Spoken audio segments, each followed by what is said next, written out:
बुल्ले शाह के पिताजी ने बुल्ले शाह को हंसी खुशी उसके गुरु के पास रहने की अनुमति दे दी। इनायत की रंगी दुनिया में बुल्ले शाह का खूब खासा बसर होने लगा।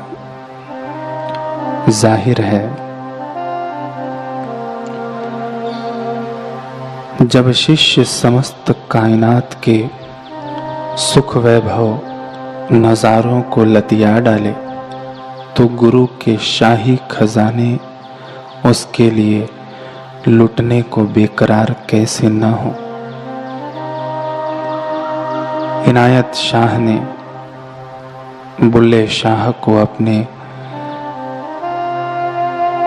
इश्क का अनमोल नजराना दे डाला। उसके तन मन और कतरे कतरे को अपना आशियाना बना लिया। उसे खुद को दे दिया। अब तो बुल्ले शाह की आंखों का जलवा सिर्फ इनायत हो गए, उसके सद्गुरु हो गए। कानों की खुराक सिर्फ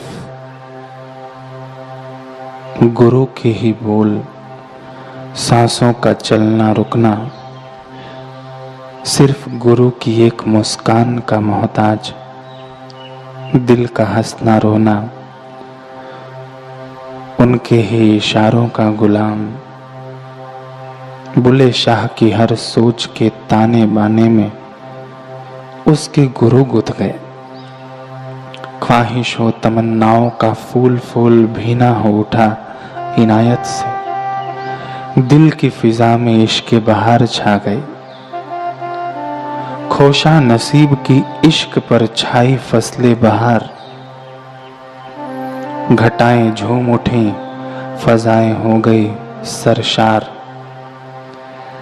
ऐसी रंगत ऐसी सरशारी चढ़ी कि बुल्ले शाह प्रेम की रंगशाला बनता गया। प्राण पत्थर थे अब फूल माला हुए, हम अंधेरों में हंसता उजाला हुए। गुरु की प्रीति के रंग ने जब हमें रंग दिया, हम स्वयं प्यार की रंगशाला हुए। इन नवाजिशों को दामन में बटोर कर बुल्ले शाह प्रेम डगर पर डग भर रहा था कि एक दिन आश्रम के लिए कुछ खरीदारी करनी थी। बुल्ले शाह बाजार की तरफ चल पड़े। एकाएक उसकी नजर एक मकान के ऊंचे छज्जे पर गई। वहां एक युवती बैठी थी। युवती आईने के सामने साजो श्रृंगार कर रही थी। मांग में कुमकुम, माथे पर बिंदिया, नैनों में सुरमई सुरमा, होठों पर लाली, कलाइयों में खन खन करती सतरंगी चूड़ियां। बुल्ले शाह अचकचा गया। वह टकटकी लगाए उसे देखता रहा। ऐसा नहीं कि आज से पहले उसने किसी सजी सवरी युवती को नहीं देखा था, या फिर इस सुंदर लड़की पर उसका मन तरंगित और ईमान डोल उठा था। नहीं, ऐसा भी नहीं कि वह श्रृंगार रस का बिल्कुल ही गैर जानकार था। वह अपनी चटकीली तड़कीली बहनों भाभियों की सोहबत में रह चुका था, लेकिन बस आज तक इस ओर उसने कभी गौर ही नहीं फरमाया था। सिर्फ अपनी दुनिया में मशगूल रहता था।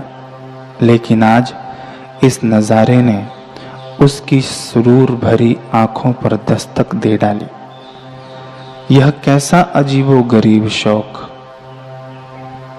आखिर ये लीपा पोती क्यों, किस लिए? बुल्ले शाह सोचने लगा। वह सहसा बोल पड़ा, आपा सुनो बहन, तुम ऐसे सज सवर क्यों रही हो? युवती ने कनखियों से नीचे झांका। लिबास और हुलिये से पहचान गई कि शाह इनायत का कोई शागिर्द है, उनके आश्रम का अनब्याहा शिष्य है। दिखने में जरूर छड़ा नौजवान है, मगर चेहरे पर किसी बच्चे का भोला परछावा है। आंखों में मासूमियत का भाव है। फिर पुकार भी तो आपा रहा है, अर्थात बहन कह के बुला रहा है। इसलिए वह खिलखिलाकर हंस पड़ी।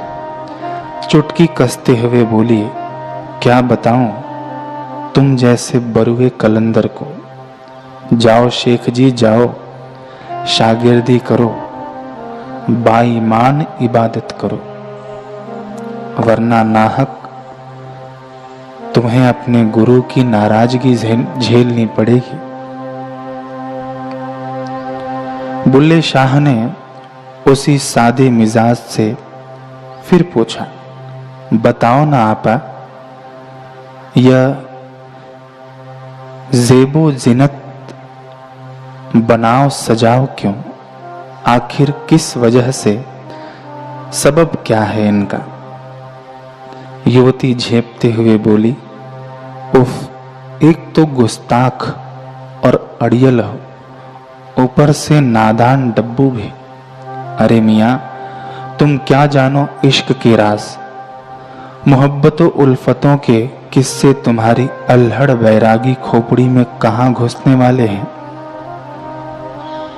अच्छा जरा बताओ, परवाना शम्मा पर क्यों फिदा होता है? इसलिए ना क्योंकि शम्मा नारंगी अंगारों का श्रृंगार करती है, चटकीली चिंगारियों और शरारों से सजी धजी रहती है ना? बुल्ले शाह ने बावरे की तरह हाँ में सिर हिला दिया। समझो मियाँ, सजीले संवरे रूप पर ही आशिक सैदा होते हैं। मैं भी अपने शौहर के लिए सवर रही हूं। युवती खनकती हंसी के साथ छम छम करती हुई अंदर चली गई। बुल्ले शाह ने सोचा कि बुल्ले, मोहब्बत तो तूने भी की है, मुकाम इश्क को फतह करने के ख्वाब तो तूने भी देखे हैं। अरे पगले, इनायत तेरे हबीब महबूब हैं, दिलबर दिलनशी हैं, तेरे खसम खामिंद शौहर सिरताज सब कुछ वही तो हैं। जहान वालों की इश्कबाजी तो रंग मिजाजी है, ऐश परस्ती है, अय्याशी का जरिया है, जिस्मानी है, बुढ़ापे या फिर कब्र के अजाब में दफन हो जाती है। मगर तेरा तो इश्क और माशूक दोनों ही रूहानी हैं, इलाही हैं। तेरी तो रूह ने अपने गुरु से पाक आशिकी की है, और यह इलाही इश्क ऐसा कि कयामत तक बरकरार रहेगी। कयामत के दिन भी तेरी धड़कनों को गुलजार करेगी गुरु की याद से। फिर तू अपने माशूक के वास्ते क्यों नहीं सजता संवरता? हो सकता है इनायत रीझ कर मुस्कुरा दे। गुरु की मुस्कान कितनी प्यारी होती है कि समस्त संसार उस एक मुस्कान पर न्यौछावर। हाँ हाँ चल, बंठन श्रृंगार कर।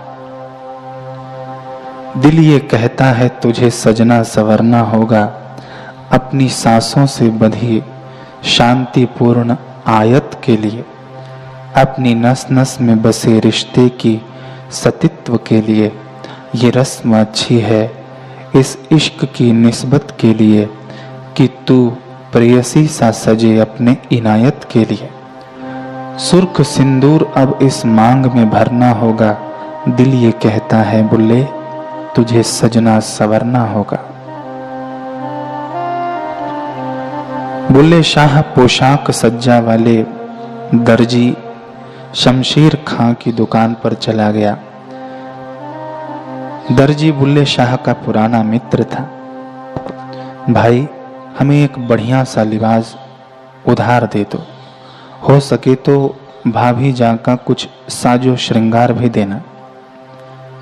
शमशेर खां आंखें मटकाते हुए दोस्ताना अंदाज में पूछ ही बैठा कि जनाब, तबीयत तो ठीक है?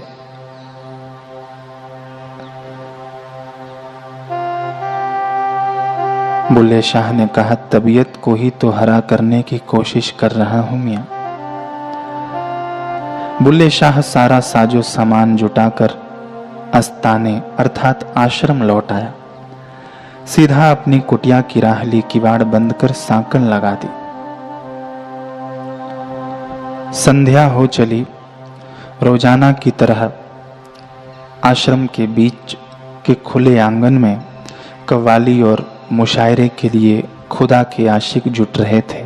मुहूर्त हो चुका था, महफिल शबाब में थी। गुरु भाइयों ने बुल्ले शाह का किवाड़ खटखटाया।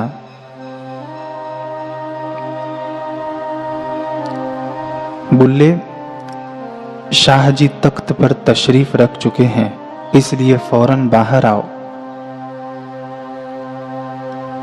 आवाज को कोई जवाब नहीं मिला, मानो बंद किवाड़ उसे निगल गए। दोबारा तिबारा उन्हें खटखटाया, मगर हर बार उन्हें चीरकर सिर्फ सन्नाटा ही बाहर आया। गुरु भाई भी कुछ समय बाद वापस महफिल में आकर बैठ गए।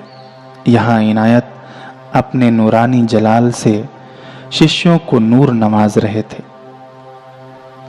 काफियों के तरन्नुम पर फिजा झूमने लगी। हारमोनियम, नफीरियां, ढोलकियां साथ बज रही थी, परंतु तभी इन धुनों से जुदा एक निराली छमछम ने दखल दिया। यह घुंघरुओं की रुनझुन रुनक झुनक थी, कंगनों की खनक थी। सभी की नजरें झंकार की ओर मुड़ गईं। यह क्या? सामने जो नजारा था वह आश्रम के इतिहास में पहली बार दिखा था। एक छरहरे शरीर और लंबे दिल की युवती, तड़कीले भड़कीले शरारे में, चमकीली जरी और गोटों से मढ़ा सिर पर लंबा घूंघट, सबकी भौहें कमान सी तन गई।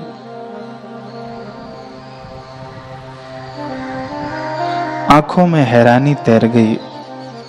मन की जमी पर क्यों और कैसे के सवाल आकार ले उठे। इससे पहले कि ये सवाल कोई अंजाम लेते कि झन्नाटे से घूंघट उठ गया। सामने सजीला बाका बुल्ले शाह खड़ा था। मोटी मोटी भौहों के बीच टिकी बिंदिया, घनी बिखरी दाढ़ी मूछों के बीच से चमकते लाली पुते होंठ, दाढ़ी के बीच गालों पर चढ़ी गाढ़ी लाली।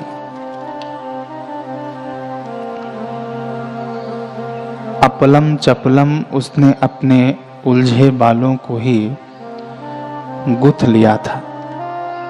टेढ़ी मेढ़ी मांग में सिंदूर भरा था।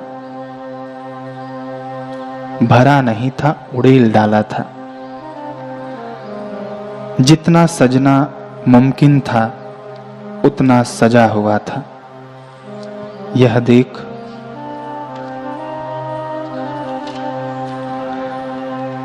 गुरु भाइयों की आंखों की पुतलियां बाहर सी आ गई। कुछ पल तो सबको यह समझने में लगा कि आखिर यह अजीबो गरीब जंतु कौन है। जब दिमाग ने जरा कसरत की तब पता चला कि बुल्ले शाह शर्माऊ ढंग से मुस्कुरा उठा। बस अब क्या था, इस मुस्कान ने मौजूदा रसिकों में एक लहर दौड़ा दी। एक नर्म गुलगुली सब दांत निरोपते हुए पूरी की पूरी बत्तीसी दिखा उठे। ढोल की नफीरियां एक तरफ चुप, बस हर तरफ किलकारियां थीं। कोई चुटकियां तो कोई तालियां बजाकर खिलखिलाने लगा था, कोई ठहाका लगाकर दोहरा हुआ, कोई पेट पकड़कर लोटम पोट हंसने लगा।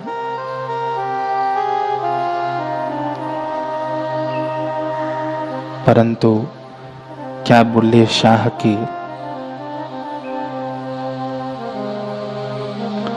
इस हरकत पर उसके गुरु प्रसन्न होंगे या नाराज?